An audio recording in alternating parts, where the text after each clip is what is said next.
تو وہ پڑھتی ہے والکاظمین الغیظ، تو آپ فوراً کہتے ہیں کہ میں اپنے غصے کو پی چکا ہوں۔ والعافین عن الناس کہتی ہے تو وہ جب یہ الفاظ پڑھتی ہے تو آپ نے فرمایا میں نے تجھے معاف بھی کر دیا ہے۔ وہ آگے پڑھتی ہے واللہ یحب المحسنین، تو آپ ارشاد فرماتے ہیں جاؤ آپ اب تک تم غلام تھی، اب میں تمہیں آزاد بھی کر دیتا ہوں۔ یعنی ان کی اگر آپ بچپن کو دیکھیں، اگر آپ ان کے لڑکپن کو دیکھیں تو بہت سارے ہمیں ان کی حیات طیبہ میں ہمیں سبق ملتے ہیں۔ جس دن ان کی پیدائش ہوتی ہے حضور نبی کریم صلی اللہ علیہ وسلم تشریف لاتے ہیں، والدہ ماجدہ سیدہ فاطمۃ الزہرا رضی اللہ تعالی عنہا عرض کرتی ہیں ابا جی اس کا نام حرب ہے، تو حضور نبی کریم صلی اللہ علیہ وسلم فرماتے ہیں نہیں بیٹے اس کا نام حسین ہے۔ حضور نبی کریم صلی اللہ علیہ وسلم کا یہاں پہ تشریف لانا، ان کے کان میں اذان پڑھنا، ان کا نام رکھنا، اپنا لعاب ان کے رخ مبارک ان کے منہ کے اندر ڈال دینا، یہ بہت بڑا اعزاز ہے جو رہتی دنیا تک ہمیشہ لوگوں کی زبان پہ جاری و ساری رہے گا۔ حضور نبی کریم صلی اللہ علیہ وسلم کے پاس تشریف لاتے، آپ سجدے کو طویل فرما دیتے، بہت بڑا یہ بھی اعزاز تھا۔ حضور نبی کریم صلی اللہ علیہ وسلم ان کی پرورش فرماتے ہیں۔ پھر سیدنا ابو بکر صدیق کا دور آتا ہے، تو جس طرح حضور نبی کریم صلی اللہ علیہ وسلم ان سے محبت فرماتے تھے، اسی طرح سیدنا ابو بکر صدیق بھی ان سے محبت کرتے ہیں۔ سیدنا فاروق اعظم کا دور آتا ہے تو مال غنیمت سے جب درہم دینار تقسیم ہو رہے ہیں تو سیدنا حسن مجتبیٰ کو 1000 پیش کرتے ہیں، سیدنا حسین کو 1000 پیش کرتے ہیں،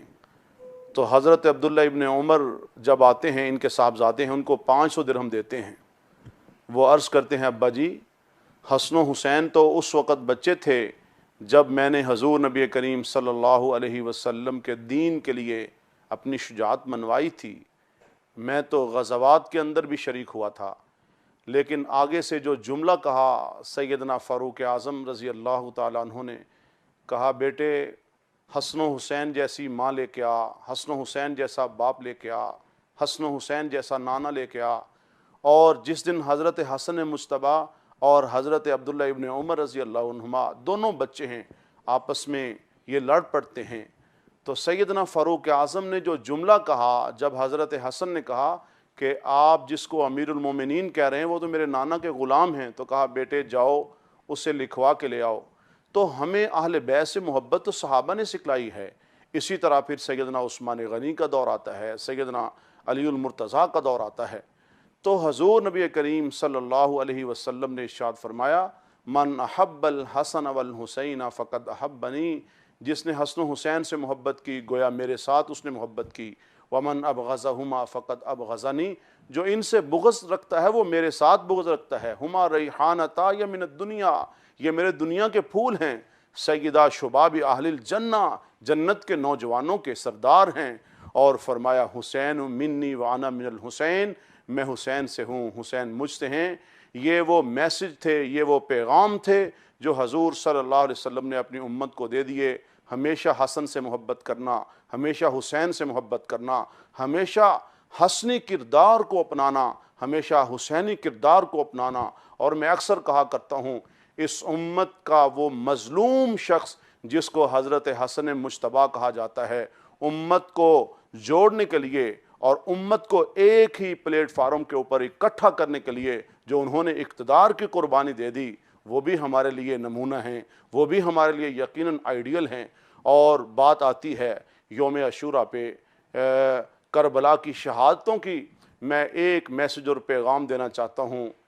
حضرت علی المرتضیٰ نے جن کو اقتدار کے قابل سمجھا ان کے ہاتھ کے اوپر بیعت کر لی، سیدنا ابو بکر صدیق، سیدنا فاروق اعظم، سیدنا عثمان، اور سیدنا حسین نے جس کو اقتدار کے قابل نہیں سمجھا اس کی بیعت سے انکار کر دیا۔ اور سیدنا حسین رضی اللہ تعالیٰ عنہ کا یہ جو کردار ہے کہ جس کو اقتدار کے قابل نہیں سمجھتے اور جس نظام کو درست نہیں سمجھتے، اس اقتدار کے خلاف اور اس نظام کے خلاف وہ میدان کے اندر آ جاتے ہیں۔ اور جہاں تک بات ہے اہل کوفہ کی، اہل کوفہ کا ظلم یہ کوئی نیا ظلم نہیں ہے، یہ ان کی کوئی نئی داستان نہیں ہے، بلکہ کوفہ کی جامع مسجد کے اندر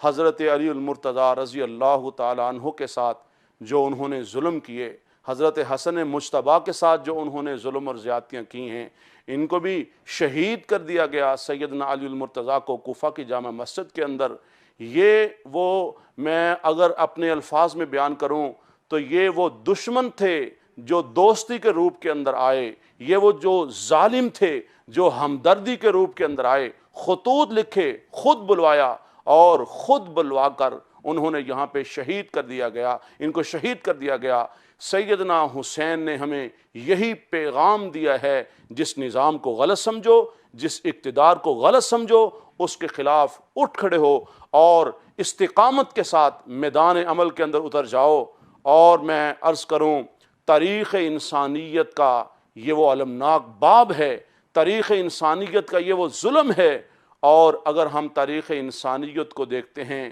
ایسی درد مندانہ جو شہادت ہے، صرف اپنی ہی جان پیش نہیں کی، صرف اور صرف اپنی جان پیش نہیں کی، بلکہ اپنے اہل و عیال کو بھی پیش کر دیا، اپنی جان کی قربانی دے دی، اپنے اہل و عیال کی قربانی دے دی، اور ہمیں بتا دیا کہ جو جس رائے کو اور جس نقطۂ